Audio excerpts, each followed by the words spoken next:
দ্রুত নির্বাচন অনুষ্ঠানে তোড়জোড় শুরু করেছেন নেপালের অন্তর্বর্তী সরকারের প্রধানমন্ত্রী সুশীলা কার্কি।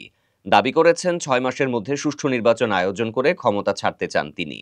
এজন্য সুশীলা দিনে ১৮ ঘন্টা কাজ করবেন।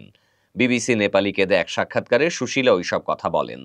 দায়িত্ব নেয়ার পর এটিই ছিল তার প্রথম সাক্ষাৎকার।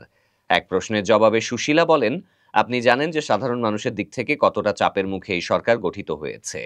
আমি আমার দায়িত্ব ৬ মাসের মধ্যে শেষ করে পদ থেকে সরে যেতে চাই।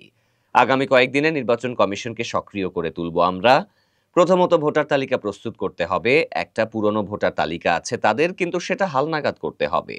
যদি দিনরাত কাজ করতে পারি তাহলে ৬ মাসে সেটা করা সম্ভব। জেনজি বিক্ষোভে সহিংসতা তদন্ত প্রসঙ্গে তিনি বলেন, বর্তমান মন্ত্রিসভায় আমরা মাত্র ৪ জন সদস্য আছি। আমাদের হাতে সময় রয়েছে ৬ মাস। এই ৬টি মাসকে আমরা যতটা সম্ভব কাজে লাগাতে চাই। আমাদের পরিকল্পনা হলো ওই তদন্ত ১ মাসের মধ্যে শেষ করার, বা বড়জোর ১.৫ মাস।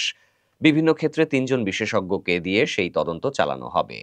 এসব কারণে দেশের গুরুত্বপূর্ণ কাজ এগিয়ে নিতেই মন্ত্রিসভা সম্প্রসারণ করতে চান সুশীলা। তবে এ নিয়ে দেশটিতে নতুন করে অসন্তোষ দানা বাঁধছে। আন্দোলনকারীদের একটি অংশ সুশীলা কার্কির বিরোধিতা করছেন। বিক্ষোভকারীরা বলছেন, সুশীলা প্রধানমন্ত্রী হয় তাদের নতুন নেপালের স্বপ্ন ভেস্তে গেছে।